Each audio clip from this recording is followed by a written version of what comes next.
Off top, there are three quarterbacks tied for last place with off-target throws in this week's games. Only one of them got the win. Who was it? Play the music!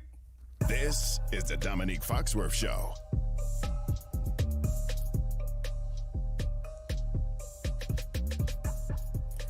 Welcome to the Domonique Foxworth Show presented by Allstate. Throw your hands up. Come on, Benjamin. You got it. There it is. That's the thing. Charlie Kravitz, Benjamin Solak. Yeah, you got to do the Allstate symbol, Benjamin. You haven't been here in a while. We are normally joined by Bill Barnwell, but we don't have Bill. He's writing tonight, so we have the top of the bilk himself, Benjamin Solak, is here. Charlie Kravitz, as usual. We are live right now on YouTube in three separate locations with a ridiculous amount of playoff-level football taking place today. A lot to talk about. A lot of fun happening, and we'll give people some time to join and by giving you guys an opportunity to get this answer wrong. I said J.J. McCarthy in the pre-show, and I've been thinking about it since, and Rodgers is my only other – wait, no, Sam Darnold. Lots of good guesses. Lots of good guesses. Charlie, what you got? You got one? Tyler Shuck. He's good today, but it's just guessing quarterbacks. Darnold first half today, I was ready to be like, he's Daniel Jones, like it's Jover. And then he came out second half flamethrower, but still, he was rough. Cameron Ward. Yeah. There it is. Finally, at the end, Cam Ward. Yeah, they were all off target, but Cam Ward got the win. Charlie out here Googling. I saw you looking down No there. Google. I'm looking at our YouTube chat. Are you kidding? I know you wouldn't Google. You have more respect for or more integrity when it comes to off tops than that. All right, that game was ridiculous. Are we ready yet, or you want to buy some time to let the people fill in the live? They can rewind if they want. Let's get into it. I feel like we have to start talking about this Sunday night game we just watched of Chiefs Texans. The Chiefs are now eliminated from winning the AFC West for the first time in 9 years. It was a 20-10 game. I mean, we were talking a little bit in the pre-show. I was like, it was a weird game. You guys say playoff football. I looked at weird game because of all the drops, all the like the un-Chiefs-like things that normally go their way. It felt like so oftentimes when they're like close games, some of us defensive guys in particular will pretend like it was a defensive struggle and we loved it anyway. This was actually like a defensive game to me that was awesome. You bring up those drops and the drops were there, but that didn't feel like, I know that'll be part of the story, but that did not feel like what defined this game. It felt like two incredible defenses going at each other, and the better defense ultimately won in the end. And of course, there were fourth down decisions that added to this. There were drop balls that added to it, but it feels unfair for us to focus on or to categorize this game as a weird game when it is one of those defensive struggles that's actually fun to watch. Yeah, and it may be anecdotal, maybe the sort of thing that you can't find in the data, but I saw Rashee Rice just get sawed in half by Jalen Petrie, and then 2 drives later have a middle-of-the-field catch opportunity and drop it. And to me, that, when you play the style of defense the Texans do, where it's like, hey, you might hit some big plays on us. Hey, you might hit some big scrambles on us. We're going to hit everything that moves as much as we can, as violently as we can within the letter of the law. By the time you get to some of these colder games late in the season, a lot of throws over the middle of the field, receivers don't get hit, man, especially the smaller ones. To me, that's a very real thing. It's not just that. There was also a couple plays earlier in the game where Rice, landed hard on the ground and hit the ground a little bit like that. It has residual impact. And both of the interceptions, even after the interceptions, the receivers got lit up. It was Rice and it was Kelsey. And it's this team, and Charlie and I, for those who are new to our show because it's a live show, Charlie and I have been in love with this Texans defense since week 1. They are the most fun defense to watch because of the way that they play. All of our group chats are full of Texans talk. I see you nodding, Ben. Seems like you love this defense too. I remember when D'Amico took over as the defensive coordinator for Robert Saleh, the 49ers, when Saleh took the head coach job of the Jets. And I was like, man, what's D'Amico going to bring, right? He was such a fast riser, right? He'd only been on that staff. He'd been linebackers coach. What's it going to be? And early downs, right, was a lot of the same stuff. Quarters, cover 3, rush 4. We play our usual stuff. And then on third downs, they'd walk out with blitz packages there in San Francisco. And you could just tell that D'Amico had as a firm belief that if we hit enough people enough times, they won't want to play football anymore. And that is a very hard philosophy to maintain in the modern NFL, right? Which is trying to protect the quarterback and remove head-to-head contact. That feels like a thing that's getting phased out. Since day one with the Texans, it has been, let us get fast and violent players in the building. Again, like within the letter of the law, we're going to try to play safe football, but we are going to play a brand of physicality that puts you in a different mud pit, that drags you down to a different hole, that deep water Dan Campbell talked about, a different one than you get from any other defense. Man, playing the Texans sucks. It sucks so bad, and you feel that aggregate over a long game like that. Hold on, Charlie. If you want, so I know you are part of your role here is to reel us back in, but I gotta go crazy about one more thing about the Texans, and then you can bring us back to this specific game, and we can talk about it. And you're gonna make fun of me because I say this all the time: is there are things in football that we can't measure, and those things get overlooked when we talk about them, and one of those things is physicality. And I know that 3 yards is 3 yards. If you run for 3 yards or you throw a screen for 3 yards, it's still 3 yards, and the expected points added may be the same. But if you run through somebody for 3 yards, it has a different impact. And it's the same thing on defense, that, yeah, incomplete pass is an incomplete pass. But if you hit somebody and that's why they drop it, it has a different impact that we haven't quite figured out how to measure just yet. But it seems like when teams are playing the Texans, they just so happen to have a little harder time completing big, important plays in important situations, no matter who they are, even the great Josh Allen, who was insane today. All right, Charlie, we can get to the real show plan now that Ben and I are done getting all lubed up about the Texans. There was a 10-minute period in that game that felt like incredibly physical. You heard Chris Collinsworth. He was losing his mind, being like, it's been a decade since I've seen football played like this. We saw that. You guys are totally right. Yeah. On the other side of that, though, we should talk about, like, you got excited about the Chiefs, just how boring and constipated the Chiefs offense was. So you talk about 3 yards being 3 yards. The Texans' 3 yards might have been very valuable. Continuing to hammer the ball with Kareem Hunt for 3 yards a pop and then expect Mahomes to make magic in, behind the sticks over and over again did not seem like a prudent plan. And do you know what we're careening towards, guys? We're careening towards, and I'm getting to this early. There could be a world after what we saw today where we have an AFC playoffs without Mahomes, without Burrow, and without Lamar. Yeah. Heck yeah.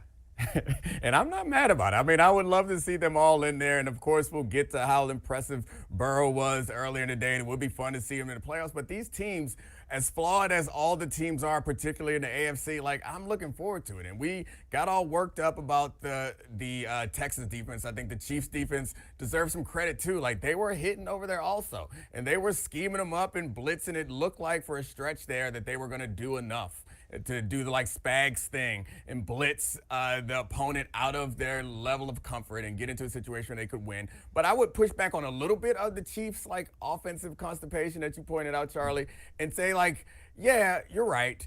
But I think this was also, there were clear schemed up plays that they wanted to make big plays. There were a couple of times where they set it up with like a nub side tight end and they sprint away and then throw to the tight end. And then in the second half, they sprint away and throw back to the slot on the post. It's like 3 or 4 plays that were like that, where they were attacking deep down the field, in part because they look at this Texans defense and they're like, you know what? Yeah. We ain't going to be able to move the ball all day. We're going to have to get some big chunks. And the Texans defense, like, it worked a couple of times where they made big plays. Actually, I only remember, like, that one to Hollywood was really big. Mm-hmm. Then they had that one that Lassiter came in at the end and broke it up, that Thornton. Deep one down the middle and broke it up. Then they had that deep corner on Lassiter that he got an interception on. They were staying away from Stingley, but it's just so hard against a defense that is good at everything, that played a lot of zone that was good, but on third down, locked up, man coverage. It was nothing exotic. It was nothing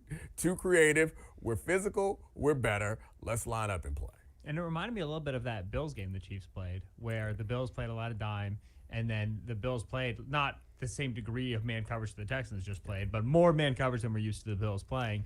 And some of it, to me, goes to like the Chiefs' team-building approach over the last 2 off seasons, where they really lost the deep ball, and accordingly, they sold out for like not, a 20-yard throw. They sold out for like a 50-yard throw, right? If you think about Mahomes is like, where he throws the football. There's always like, behind line of scrimmage stuff and all these screens. Okay, whatever. And then we're going to get to our shots. But the shots are always like 40 plus yards down the field, right? They've lost like the gradient in the offense. They're all three levels.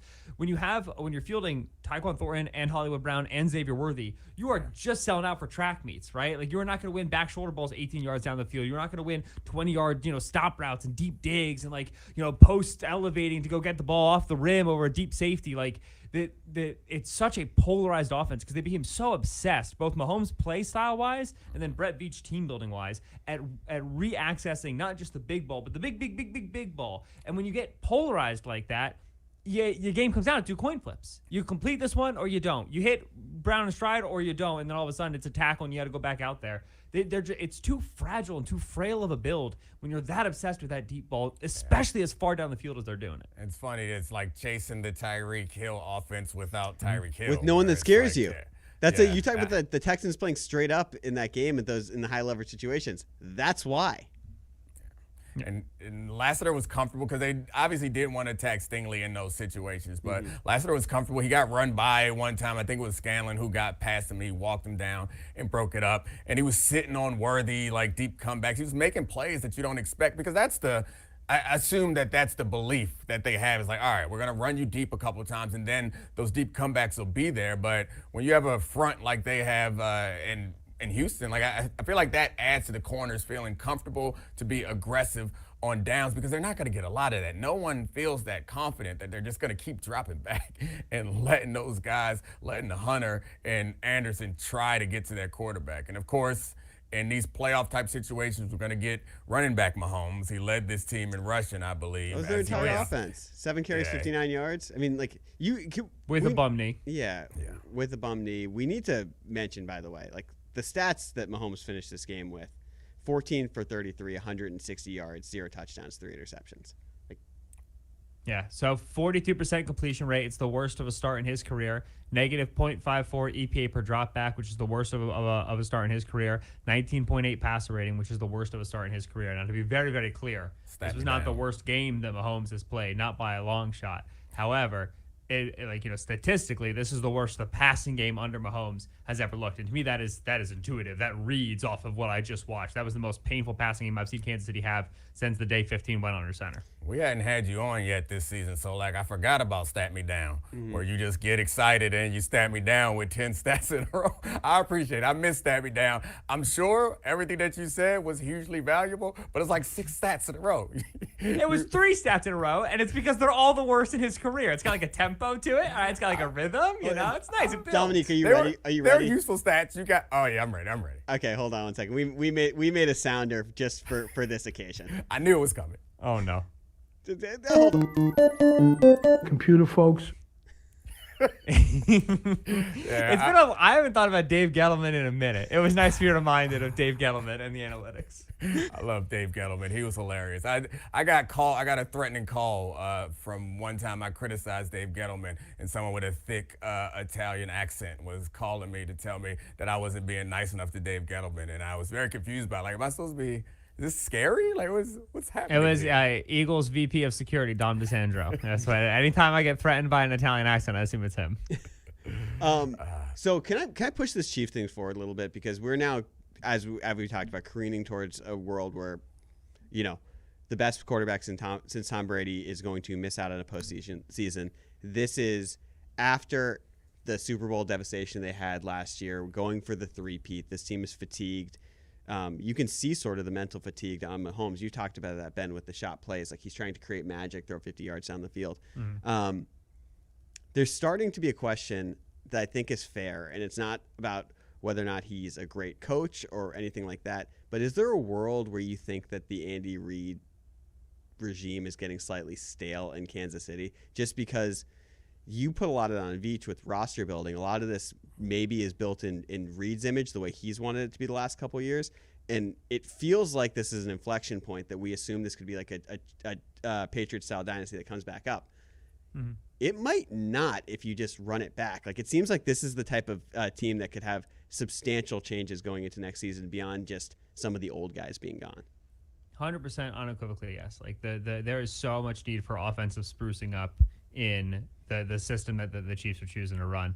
A lot gets made of the fact that they don't get under center and they don't run the football. Their explosive run rate, this is a stat, so everybody buckle in. But their explosive run rate on running back carries is the lowest that we've seen this century. Lowest we've seen last 25 seasons, 2.6%. They don't rip off chunk gains because they live in a world where they go in the gun, and they want to be able to tag all their runs with little bubble screens, little passes. And if Andy Reid and Matt Nagy were in the call, they'd be like, well, you're not catching all of our screens, all of our Rashee Rice touchdowns against the Cowboys, all of our RPOs. It's like, all right, that's great. But you know who is catching them? Every opposing defense, man. They are so fine with taking that away structurally and letting Kareem Hunt grind his way to a 4-yard halt in between the tackles. Like, if you cannot create explosives in the running game, the passing game is your only outlet. And when your passing game exists in spread and in gun, you are not going to get chip help to your tackles. You are not going to get into a boot roll out series. All of your play action production is just shotgun RPO stuff. You don't relocate linebackers. You don't move safeties. Everybody can put a blanket on top of you, and you have to try to squeeze so desperately for these downfield passes. Their unwillingness to get under center, their unwillingness to move Mahomes in the design rollout game,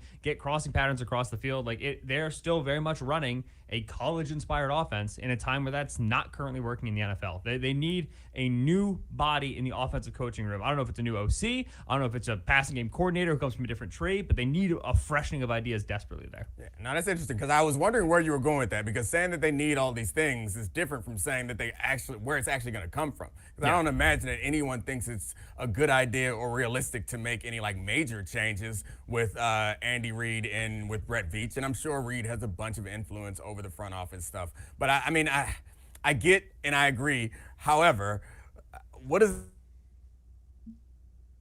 Oh, wow. Dominique froze on his own show. Easy to say we're going to bring someone in that's going to give us some new ideas, but... Well, you got it then. Take over. No, so you froze. Sorry, your connection froze for a second. So I was going to filibuster for you till you came back on, but it was only in 1 second delay.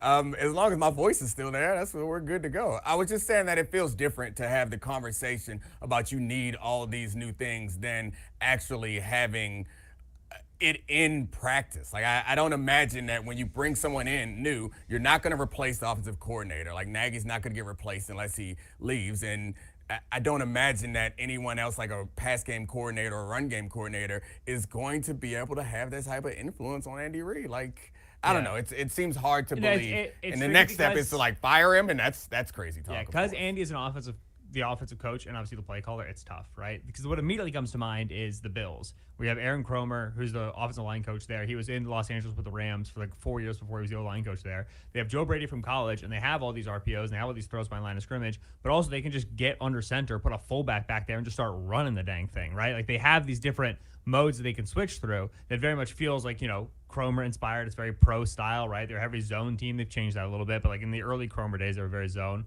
The Bengals brought in, they hired Justin Riscati as pass game coordinator. He was out of the Vikings, Kevin O'Connell's system, right? And that allowed them to get a little bit more under center. It's harder because Andy is so centralizing. He's Andy freaking Reid.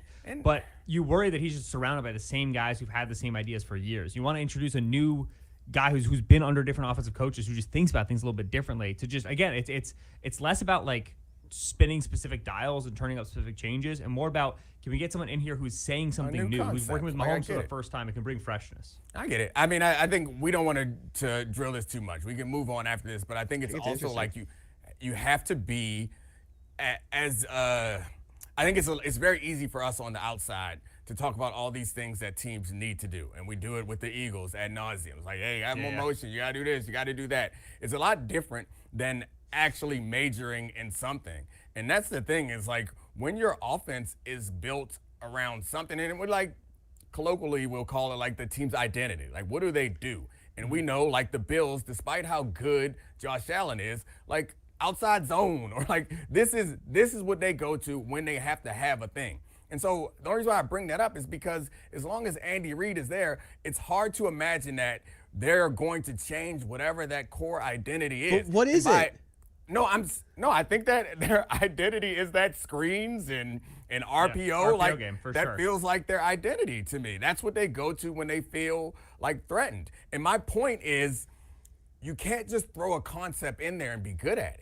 You have to practice it. You have to commit to it. 100%. And so the idea that the ideas aren't they won't be novel to Andy Reid. Like, he's seen all these things, he's thought of all these things, but will they? And this is where I think the rubber meets the road and why it gets confusing and hard when you talk about it is he's going to have to commit to whatever it is that you add. He's going to have to commit to it in the offseason and the preseason, and when stuff gets tricky in the middle of a game. He is going to have to, or Matt Nagy, whoever is calling the plays at that point, is going to have to go away from the instinct that's won them multiple Super Bowls and had him successful in multiple places and say, all right, this is what we do. And that's hard. Yeah, I thoroughly agree with you. And that's like, you say Reed has to go with it. Also, Mahomes does, right? One of the issues in Cincinnati is Burrow's just like, I just don't really want to go under center, right? And they've had to really color the lines around with the running game behind him. That's why, to me, because Charlie asked the question, like, coaching-wise, whatever, and I very strongly believe, like, they need a new voice in the building just to provide something new. But if you're asking me to divide the pie up, Andy Reid pie and Brett Veach pie, I'm giving a much bigger slice to Brett Veach. Right? I'm giving a much bigger slice to the issues of the tackle position for recurring years now, the way the wide receiver room has been built, the lack of juice at the running back position. Like, that, to me, is, without question, the bigger piece of the pie. There's a lot of ways Andy's approach could still work, especially with 15 back there. Just throw the ball a bunch, make great decisions. If you had dudes who scare you, right? Like 3 years ago, the field tipping players for the Kansas City Chiefs were Travis Kelce, Patrick Mahomes, Chris Jones, Trent McDuffie, like L'Jarius Sneed, obviously, but like those were their guys because Tyreek Hill just left. 3 years later, it's the exact same dudes. That is untenable in the NFL. You got to get new, explosive, good guys in the draft. You have to do it or you die. And we're watching that right now in Kansas City. We watched it for a few years. They just staved it off with magic. Like, yes. This team, they won a Super Bowl on the strength of that defense, which is like. That's why all the their one score luck flipping kills me. Yeah, the one score luck is flipping, but we knew they were bad last year because we were talking about the one score luck. Like, this has been a multi-year problem. We've talked about that on the show a couple times, Ben. It's like they're kind of the same team this year. I know the defense is worse, but like though it's just it's they've now been a bit unlucky also with that stuff. But so. Here's a question we haven't gotten to ask in 7 years. Where are you guys with the top of the AFC at this point? Because it is new faces. It's I think New England's the most trustworthy team right now, but this is a good segue. We'll get into the Bills stuff of like, that game where Josh Allen was able to come back when it felt like the Bengals were in control. But when you look at the top of the AFC, I'm not like asking for a power ranking, but is there like a team or two that you think is like really good that you trust? Okay. No, not for me. I mean, I think to your point, and maybe this is like some bit of like confirmation bias, maybe I would feel different if the Patriots if this was their second time doing this. Like, I might feel more like strongly about them, but also it's like I look at their defense, it has issues. I look at their running game, it has issues. Their quarterback's incredible. Their coach makes awesome decisions, and this team feels like a young team that's at the best stage of like team development where it's like, we're good, but we don't know how good we are. But it doesn't mean that I trust them, and every week we find out that we're a little bit better, which is nice. They're climbing. That's fun. But I don't trust them. And every other team in the AFC, Vegas doesn't either. The Bills are favored on the road in Foxborough next week by 1.5. Bad line.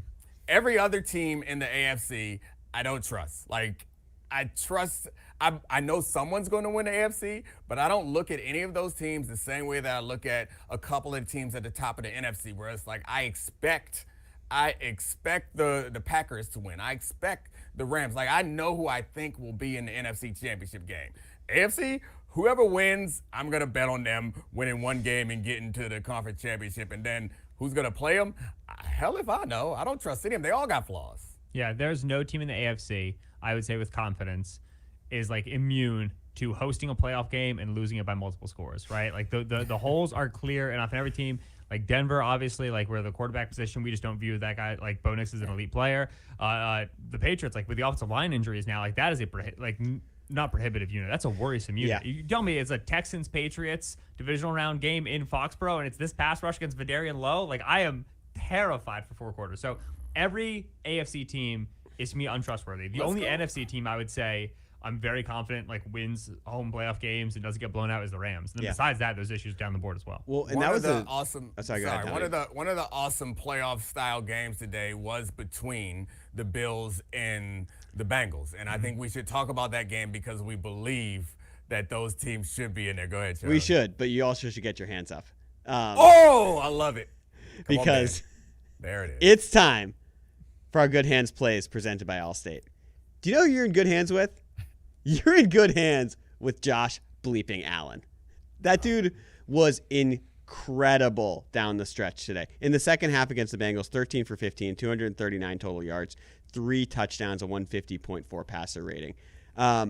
It felt like the game was in tow for the Bengals. They're up by 10 at one point, and then Burrow had back-to-back interceptions. One was a pick six. But I want to ask you, did you learn anything about the Bills with how they came back and won that game? Learn anything? Of course not. Like, this team is the same team. Well, I would say the same team that they've always been. They're certainly the same defense that it feels like they've always been, where it's like a very turnover dependent defense. They got them today, and so they won. The offense has evolved over the time with Josh there, and it still feels like an offense that, of course, can run the ball as long as James Cook holds on to it. They're in good shape there, and Josh Allen is. He's special. That's it. He makes the plays on 3rd and 15. And that was the difference in the game to me, honestly, is like you could look at it from the defensive point of view or you could look at it from the quarterback's point of view, where it's the Bills defense made the 2 turnovers that they needed to make to stop them, and they forced a couple of punts, which on the other side, the Bengals defense couldn't do that. Or you could look at the quarterbacks and say, Josh made every play that he needed to make, and Burrow made almost every play that he needed to make, but twice he didn't, and that cost him.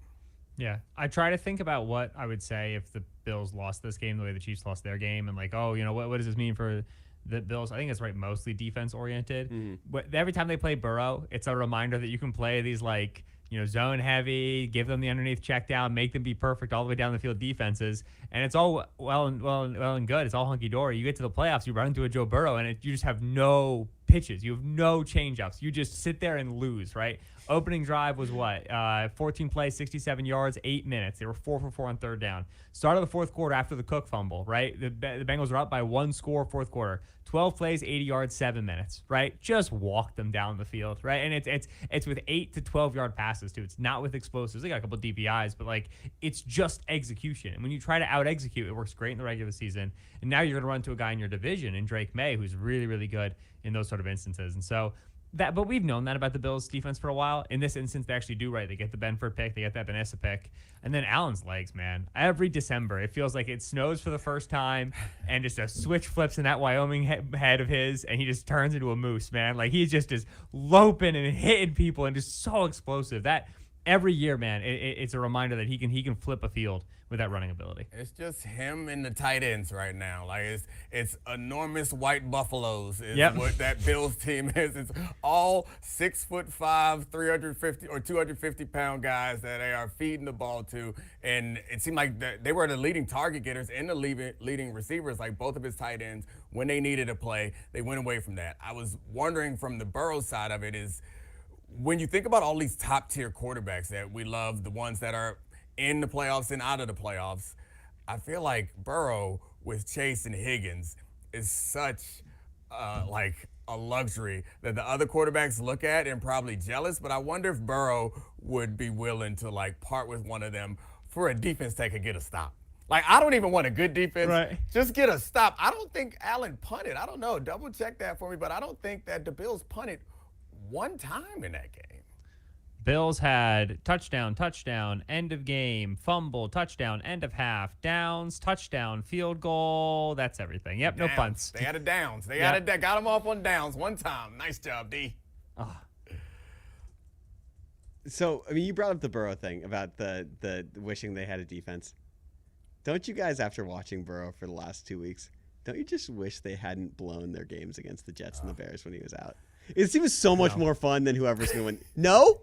I don't want to watch this defense. You want to watch the Steelers? I want to watch Barrett Carter in January? Absolutely You want to watch the Steelers play a playoff game? I do want to hate. I do want to hate watch the Steelers. I will very gladly watch the Steelers and this Aaron Rodgers disaster of an offense and enjoy watching them fall apart in the postseason.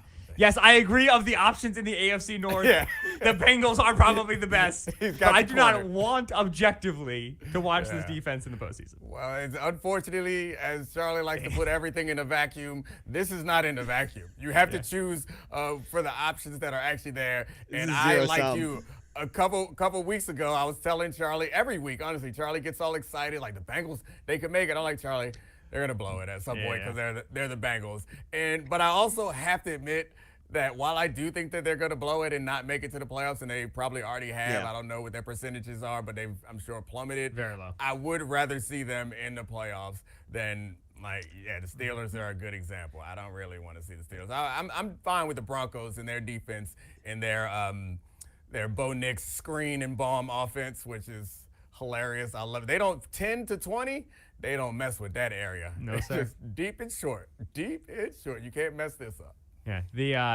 The Bengals fans are quickly becoming that which they swore to destroy, man. A lot of what if in Cincinnati. A lot of, man, if they would just let us in the postseason, it's like the third season in the last 5 years we've done this for Cincinnati. Get a real offensive line, get a healthy quarterback, and make it one time. Why don't we?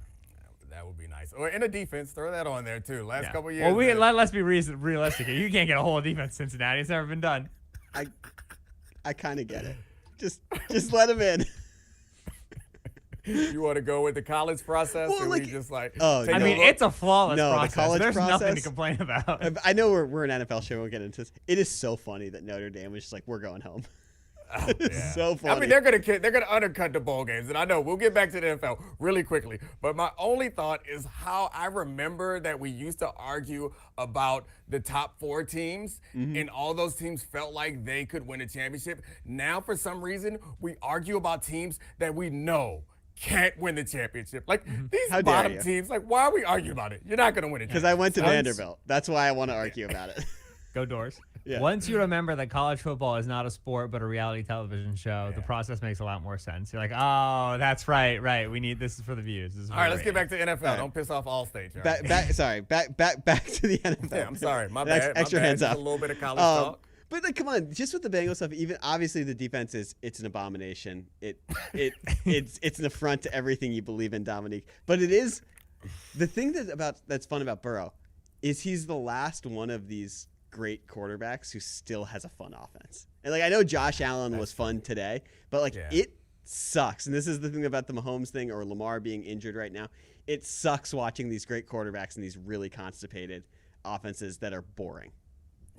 I can't disagree with you there. And I mean, it's the point that we already made. And part of the reason why they're really fun offense is because they have 2 receivers that you can't ignore, and one that requires a double team and chase all game long. And then Higgins, you can't double team, who makes ridiculous, like, contested catches. And coming off of that concussion, he hit the ground hard a couple times today that I did not love seeing, but somehow he still managed to make impressive catch after impressive catch after that. But yeah, I think that's part of the reason when there are guys that you don't have to scheme for, and it just gives. That's the thing about Mahomes that like feels. It just feels exhausting. You want to be able to give your quarterback a break. If it's a guy who can run for 5 yards, that will be nice. Or it's a guy that you don't have to think about. You're like, hey, we got man coverage. I'm going there. It'll be fine. You doubling him? Fine. I'll give him a chance. Like, Mahomes hasn't had that in forever, and it feels like that's part of the reason. I don't want to take anything away from Burrow. Obviously, he's exceptional, but I don't think he's that much better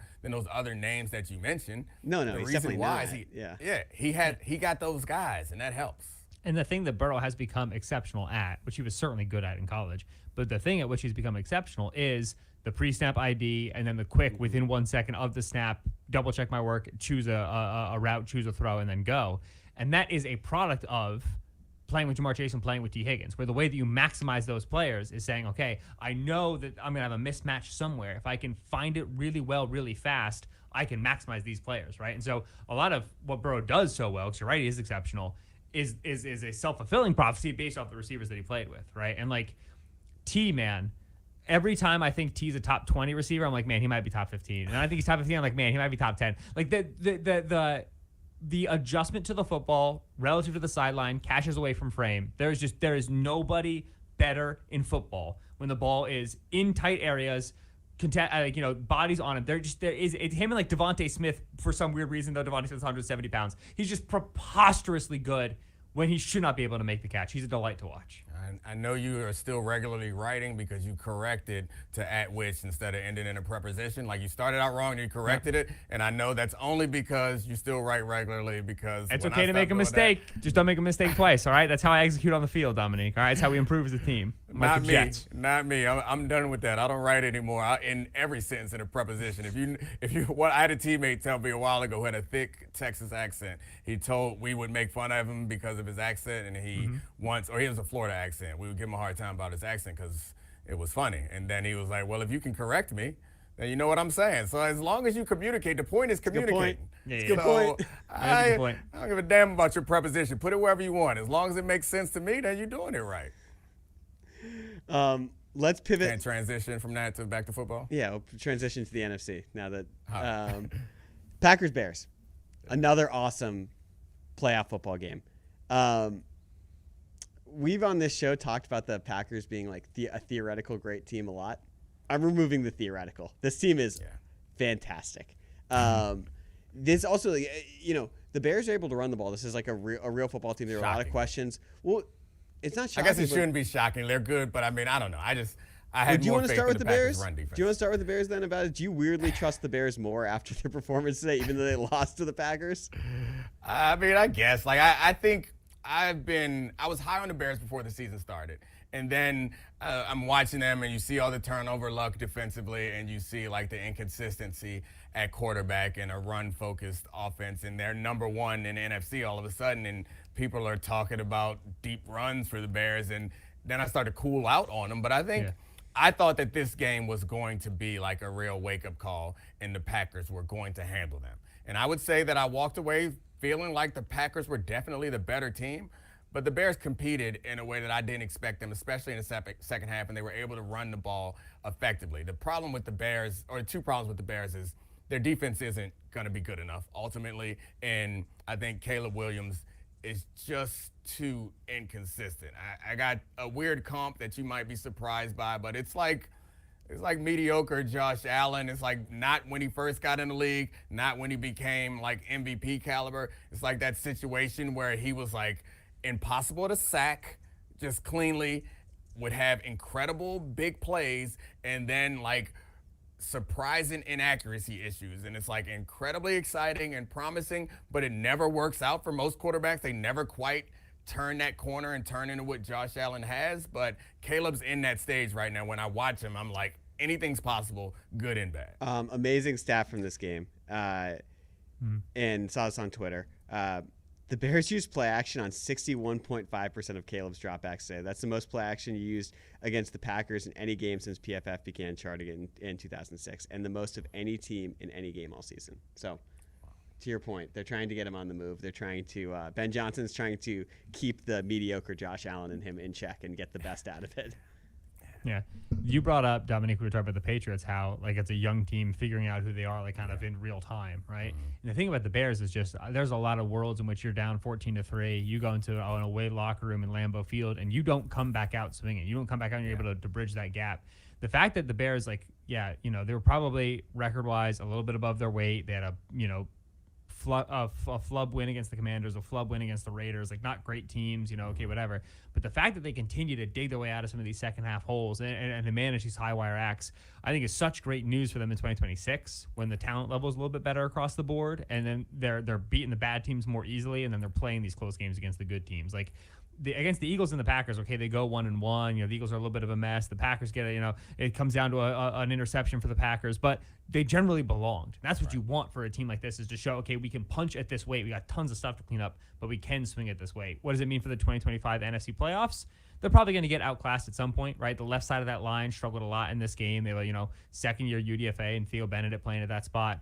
I agree, pass coverage-wise, they're either getting a pick or they're giving something up. Like, that is way too inconsistent to be legitimate this year. But there is proof in the pudding right now, for sure. Like, Ben Johnson, Caleb, for all of his inconsistency, like, you can see it. The picture is clear. There's just some work to get from here to there, rest of the roster and smoothing out the inconsistencies. So it's not mediocre Josh Allen. I know I said that, but it's like on the evolutionary chart of Josh Allen, he's in that stage before he became a star. And the problem with that is because I heard Ben say the words that I imagine a lot of Bears are saying themselves is like, I can see it. We just got to clean this stuff up. And that's what scares me is because no one has ever cleaned it up except for Josh Allen. But I'll throw it back to you. I don't think of the guys who we said just clean up whatever. I don't think those guys had peak plays that were this peak, like That's 95th, 99th percentile. Since Josh, I think Caleb actually has them, right? No, that's fair. That's fair. That's a fair point. The problem, go ahead, finish up. No, so you brought up, right, I'm still writing. I wrote about Caleb, this was after week 8, and I wrote the Josh Allen comp, like at that time, right? I pulled up the column, late. right? And I said, it might feel like Williams is destined for the same path as Kyler Murray or Trevor Lawrence, but I said that they were not and are not as physically talented as Williams. The better comp is Josh Allen. He had Allen had an off-target rate in his first 2 seasons, 23.5%. That's a stat. Williams is right now at 21.3%, right? So there's that same level of like he just whiffs, he totally blanks on some guys. But the peaks are not just like, ooh, that's a nice Trevor Lawrence throw. Ooh, look at this Kyler Murray scramble. No, the peaks are like, oh my God, holy Moses, like we've got one here. And for that reason, it is deserving of extended faith. Yeah, that's fair. I'm upset because I felt so good about my comp, but you beat me to it. Maybe. Yeah, sorry, I had to pull the receipts on that one for you. No, I respect it. I would like to add a segment to the show called Ben reads his old columns, and it'll be or old pieces. But yeah, no, I think the problem, and that's a fair point. So maybe that means that you'll clean up the accuracy issues, but it's something that's never been consistent. We've never really seen. I guess it's like Lamar, Josh Allen. There was a period where we thought that like Jalen Hurts corrected his accuracy issues, and maybe because these things are newer, that maybe it's something that you can do. But it just feels like so scary to think that you're going to fix accuracy issues because you just don't see it happen that often.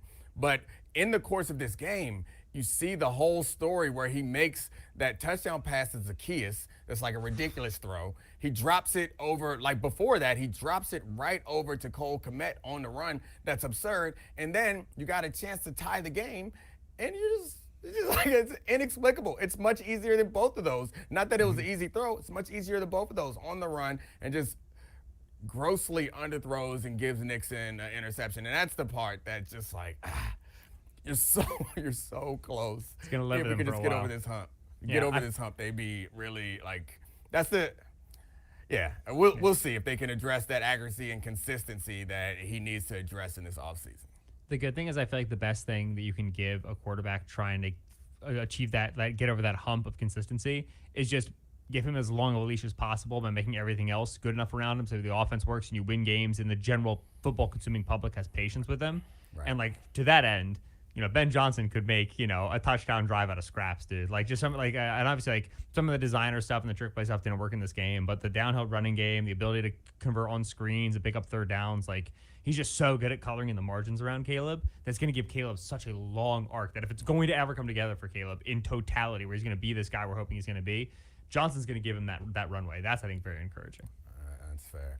I mean, I think I might have, told on myself earlier in the show when I was talking about how high I am on the Packers. So we spent a lot of time talking about the Bears in this game, but I think it was the Lions game, I think, that ultimately brought me back around because, of course, like everyone else, I was super high on the Packers when they got Micah Parsons, and then they showed us with that first Lions game. We all got excited, and then there were some ups and downs from that point. But that last game against the Lions, they just attack downfield and they create explosives in a way with ease. Well, that's the one. We thought that might be gone when Tucker Kraft got injured because he was essentially functioning as their ex. And then Christian Watson comes back. It's unbelievable. Yeah. And that is that. I mean, it opens it up for Love in a way that I think that the last big time game that we saw him in, other than the Lions, was that Eagles game when they could not attack downfield in any way. And it also didn't seem like they were trying. But I remember the Lions game, and in this game, they seem to have no regard for the first down marker, which I love and respect, where they're like, oh, we need 10 yards, let's get 20.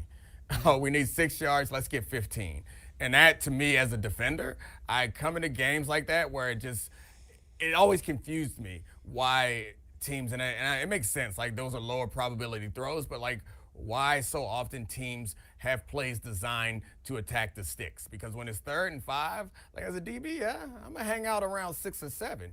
But if you go get 12 on me, then the next time it's 3rd and 5, I'm going to be deeper. And this team seems to operate that way, where they're just like, look, it doesn't matter where the sticks are. We want big chunks, and I love that. Yeah, and they especially they've let the receivers play in isolation more, right? They're throwing a lot more out-breaking routes. So they condense the formation, and then they just say, like, all right, Love, you can make these 15, 18-yard throws with accuracy down to the sideline. And Watson, Dobbs, Dontavian Wicks, we expect you to win those routes. And that is like a change from where LaFleur wanted the strength of the offense to be. He wanted it to be offensive line. He wanted it to be running game. And so he's always wanted to be that philosophically. But they've kind of had to say, like, all right, like, we're going to be a little bit more grindy. Now our offensive line isn't the same way. We're going to need Love to consistently hit these. And he has that arm talent, right?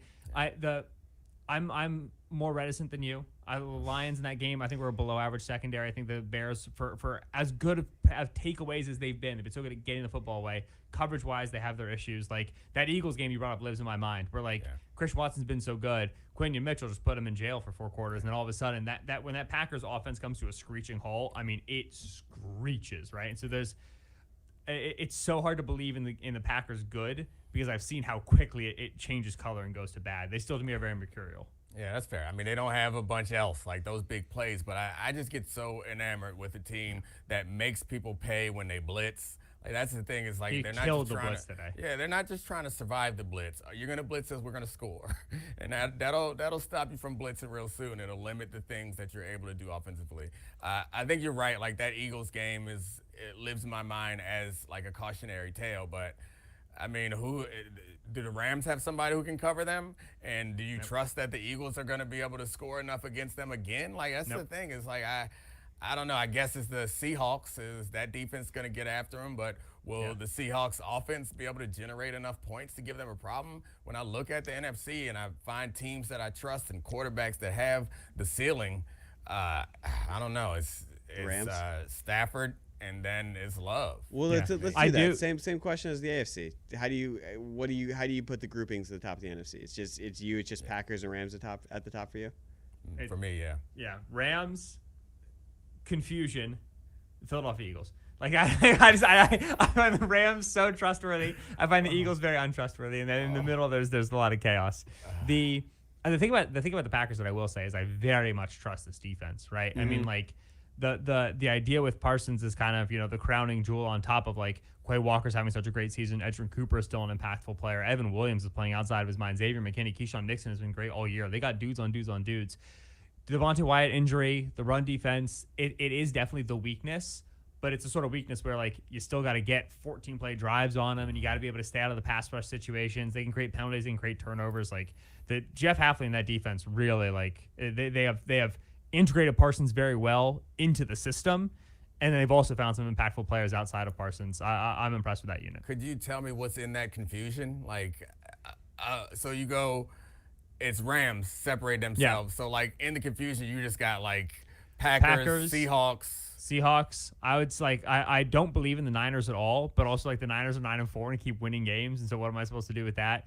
Eagles are probably definitely in the confusion. Yeah. Bears still, like to me, can beat anybody on a given day, right? Because once the Bears get a lead on you, the Bears' ability to lean on you in the running game, I think, is very substantial. They can beat you by keeping your offense on the sideline. Like, and NFC to me is very serious. The unit that I keep coming back to in the NFC is the Seahawks defense. Yeah. I think the Seahawks defense could beat 3 teams in a row and go to the Super Bowl, so long as Sam Darnold throws 3 picks, not 4 picks in the game, right? Like they have to get them below the 2.5 pick bar, and they're fine. That defense is something else. Yeah, I love that you believe in that defense, and I would like to believe in that defense. I mean, I do believe in that defense, but I don't know that I believe in defense winning championships in that way in modern football. You hear how painful that was for him to say, Charlie? It's agonizing to get that out of him. I mean, do you think that we can do that again? Like, I mean, I guess they aren't like the same as the Ravens offensively. Like they're able to, they got they had JSN. Yeah, they got Jackson Smith and Jigba as an offensive weapon, but they can't run the ball. And they're susceptible to middle pressure. Like we've seen this with Darnold time and time again. They can't move. Yeah.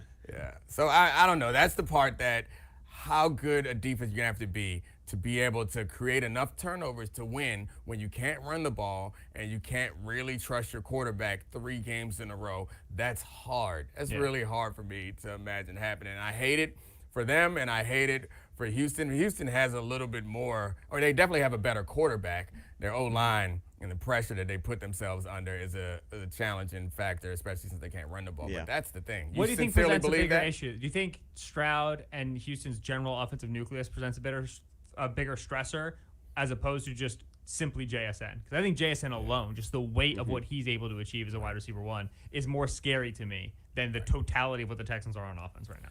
I agree with you. However, the quarterback's more important in modern football, and I think if I were a defense, I'd rather go up against JSN and Darnold.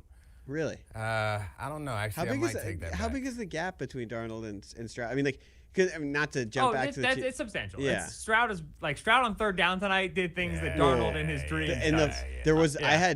I had machinations of a Texans Super Bowl run in the first half when Stroud was cooking, but it came to a screaming halt for significant periods in the second I think half. just that offensive line and Kaylee are just Yeah. out of like they had a lot of the season to figure things out, and it's kind of been it's week 14 now. It kind of is what it's going to be, and it's not going to be enough. With Darnold and the Seahawks, man, I think if you can get 2 spectacular plays out of JSN, you can get 2 spectacular plays out of Clint Kubiak, you get 14 points out of that offense. DeMarcus Lawrence is going to score 7 at some point. Like, you're going to get like some turnover from, Leonard Williams, Josh Jobe. They have so many dudes. It's going to create a short field for you. Nicky Manwari, my guy, my favorite, guy. You love him. young safety in what is it now? 19 Pre-draft, years. Yeah. Pre-draft, Charlie was pushing Nick on us, and he's turned out to be the player that Charlie wanted. You know, to be, Nothing so worse than when congratulations. Charlie's right. So disappointing. Sometimes it's easy when you see a 6'3", 220-pound safety running a 4.3. Like those things shouldn't be that hard to scout. His blocked kick today was And sick. an INT. He was launched himself. We'll wipe in the that sack, smile off 2 of Charlie's TFLs. face. Charlie's a Commanders fan, so You want to when do we it? get to that topic. Oh, no, I wanted to say one thing, because before we get to roasting you about the Mandos, we got to point out that you guys acted like Nico Collins doesn't exist. Like, I'm choosing between Nico's very good. like Very I'm good choosing player. between Stroud and JSN, but we're not. Choosing between Stroud and Nico and Darnold and JSN. Give me Stroud and Nico. All right, now we cooked you. AJ about your Barner Mandos. erasure, but whatever, I'll get over it. So, yeah. Yeah, you're going to have to get over that one. Before we get to the Commanders, though, we should actually talk about a meaningful football game. The last one, which is for the AFC North Division lead, which is Steelers Ravens. Are you ready to do it? Are you ready to say this Ravens season's cooked? 100%. Do we have our guy? Did we get this one cut too? Oh yeah, we do. We have the sounder. We have another sounder for you guys, and this is the one that Domonique called for. I done lost hope. Damn. So you've lost hope. The teams that I done lost hope in, the Ravens and the Steelers, man, both of them. I mean, I guess the Steelers, they won, so you should have some hope. But like the Ravens, it's not just the limitations on Lamar's game right now, but it's their complete inability to get any pressure on the passer. And they allowed Aaron Rodgers, who, if you flash some color at him, it seems like he's been willing to get rid of the ball pretty quickly this season. He was back there camped out.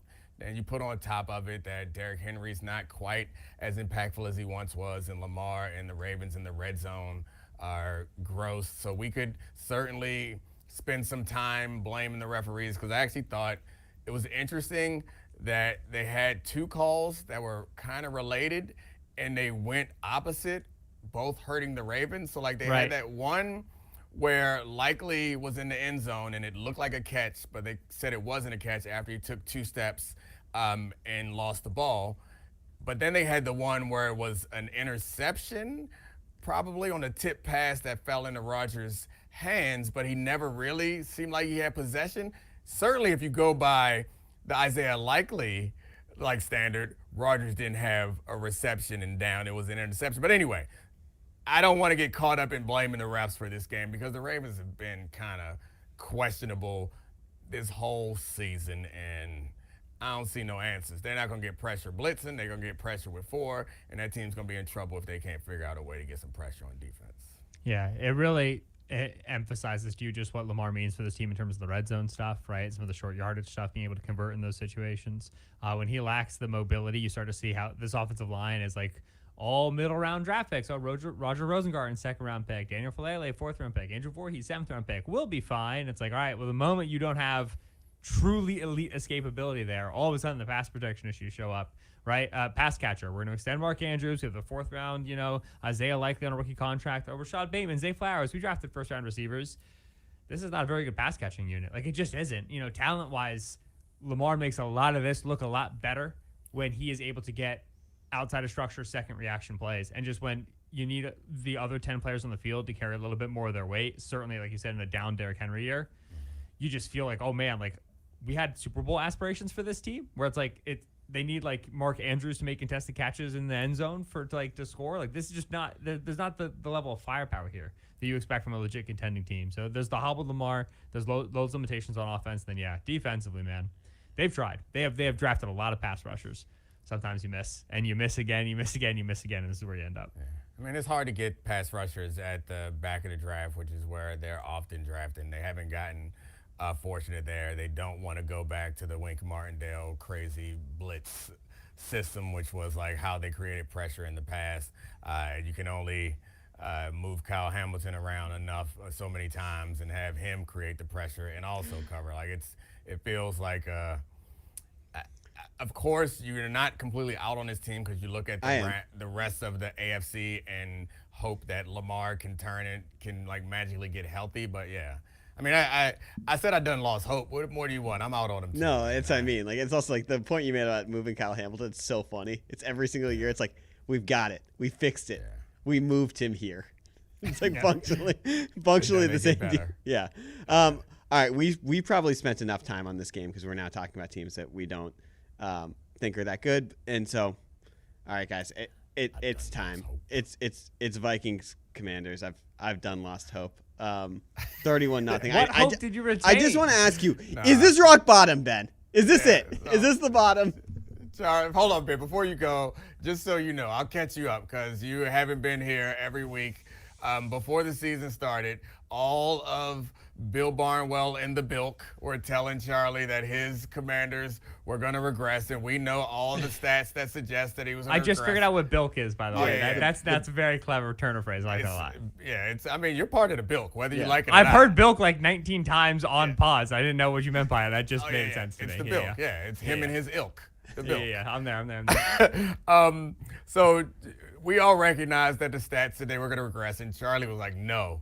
We're regression proof because we got this quarterback. And so this season, Charlie's been trying to make it happen and trying to believe, and he done lost hope. It's also coming into today, I knew it was going to be worse because at the end of last season, the last time we had Solak on the pod, he was like, still don't believe in the durability. Still thinks he takes too many cartoonish hits. And then so seeing him get walloped on an interception return for no apparent reason, and then leave the blue medical tent crying. It was actually before you go, I had our producer Brian make a meme because I've been roasting JJ McCarthy all year for the game ball meme, and it's come back to bite me. Can we roll this really quick? This is how I felt today. It's tough. This is real tough. Don't do that to him, man. Don't do that to yourself. You asked the producers to do this to you? That's right. You don't need to do that. It's called 8-miling yourself. Yeah. He tried to beat us to it. It doesn't matter. We're going to roast you anyway. It's not a fun thing to be right about. I'm not going to sit here and be like, oh, I told you, Charlie. No, it sucks that Jaden's got durability concerns. It sucks that it runs into these issues. The 4th down regression sucks. The defensive regression sucks. It's all very sad. It's all very disappointing. I did tell you so, but I'm not going to sit here right, and go 10 rounds on it. It's also made even worse by how last year we all were like, you got the best quarterback in the draft. And then we look up and Drake May. And Drake May had the same like criticism, like taking these hits, unnecessary, stay healthy. And now we're at a point where it seems like Drake May has surpassed him, which I remember we had this conversation. And it was like, it's impossible. It's no way that Drake May is going to pass him. Like, Drake May could have a great season, but you remember what, like, Jaden Daniels did? Charlie told Jaden Daniels in his mother, to his face, that you changed my life. He did. And now Drake May is better, and his team is better. And then you look over at Caleb, who's not better than Jaden Daniels, but tune in this time next year. Honestly, he could be. Who knows? I mean, the thing today was the first day where it was like genuine concern about it because he can't make it through a football game right now. And I know some of that's like injury luck, but this is the first time where it's like, I know there'll be a lot of questions about should he have come back, should he have played?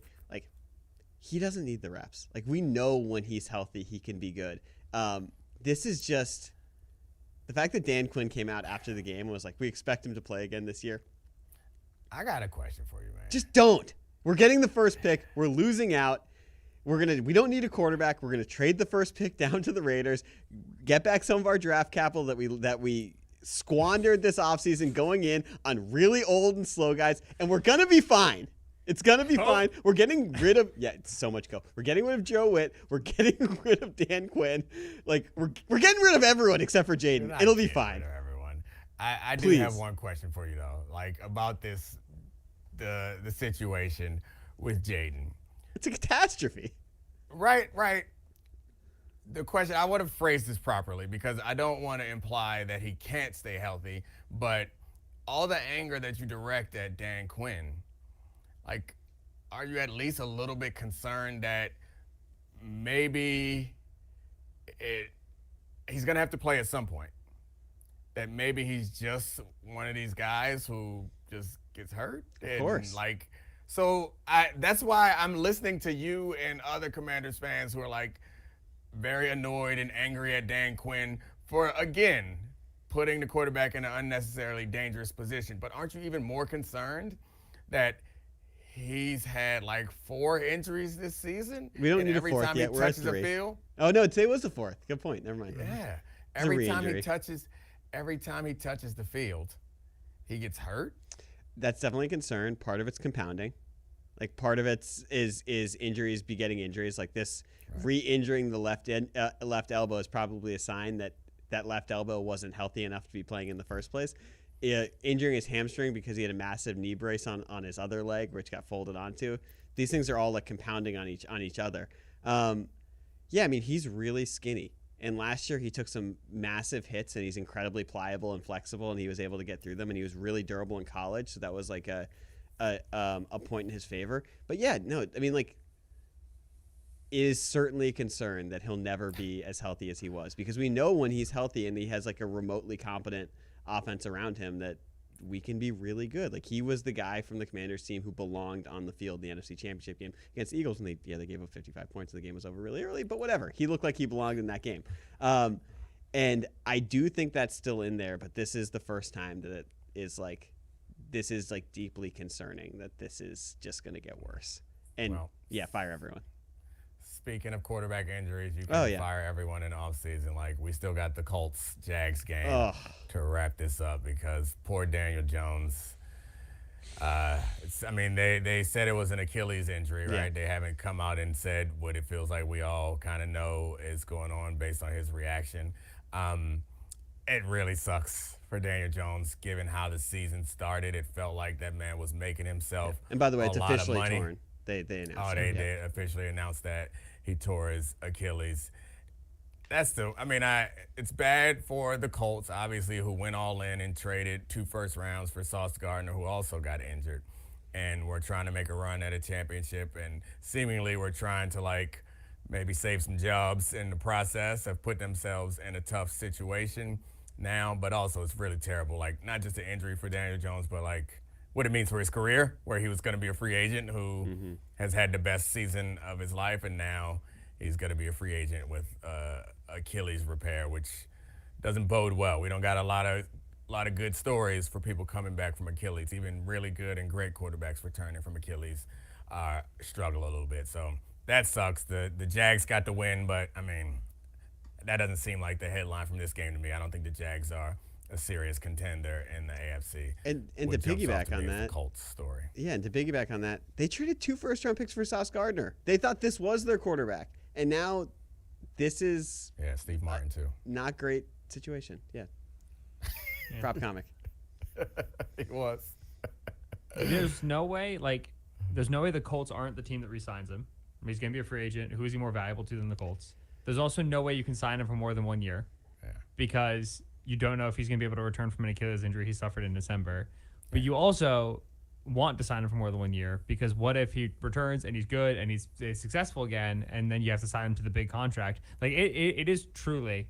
I was trying to think of like free agent decisions, injuries that were like more difficult, that have more layers of complexity on them in the most recent NFL history, and I could not think of one in terms of just how hard this is to get right for Jones and for the Colts. It's a nightmare situation. Yeah, I mean, I hadn't given that any thought, but like I guess the Peyton Manning one comes to mind, but because of it was like a neck thing, but and Peyton they had the first overall pick, right? And so I think it was that year.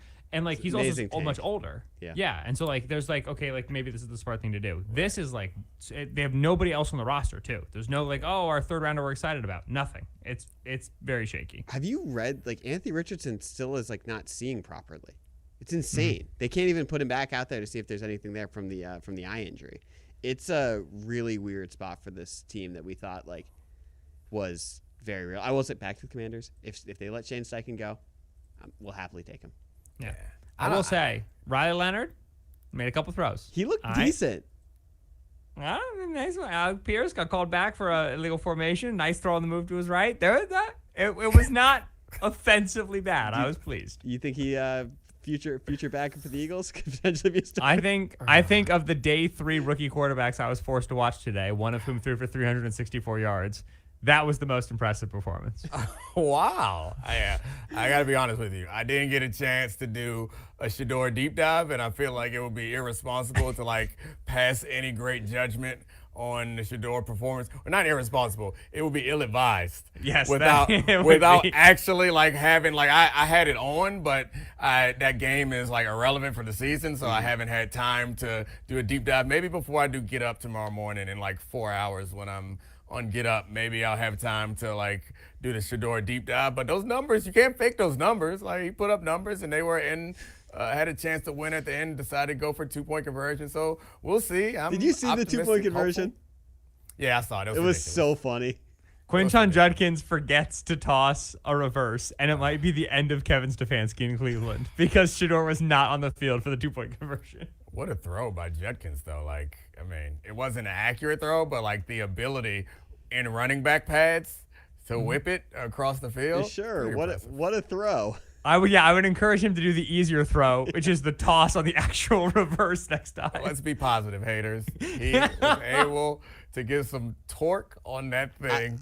I will say, Shedeur's press conference afterwards when he roasted that reporter Tony Grossi, who was like, did that play work in practice? And he was like, yeah, no, dude, the play never works in practice. So we just decided to run it in the highest leverage situation. I was like, thank you for saying this. Thank you for roasting this question to this guy who's been a troll in the Cleveland media forever. That would have been, I mean, had they let Shedeur stay in and he converted that, Monday is going to be a lot more fun on all the talk shows, but it's still probably going to be pretty intense. Yeah, it feels like I'm definitely going to have to watch that game in its entirety. Play-by-play. Enjoy the Harold Fannin Jr. reps, man. They are fun to watch. He's an awesome player. Yeah. The rest of that draft class is, I mean, the Browns like cooked with that. Swessinger, Mason Graham, Judkins, Isaiah Bond, Fannin. Like Miles got him one. Creeping up on that 20. record. Yeah, even with it was like a season low pressure rate because they were just like making sure he wasn't going to get any, and he was like, nope, still going to get a bucket today. Yeah, they got to run all types of stunts for him. I'm looking forward to watching Miles teleport on people. I had Bomani losing his mind on his show last week because I showed him the Euro step where Myles Garrett teleported 12 yards across the field in order to beat Trent Williams. It's absurd, insane. That dude is not fair. All right, Charlie. We done?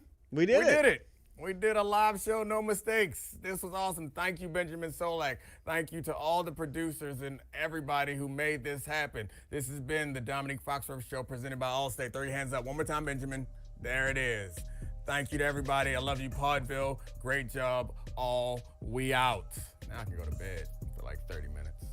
It's the Domonique Foxworth Show.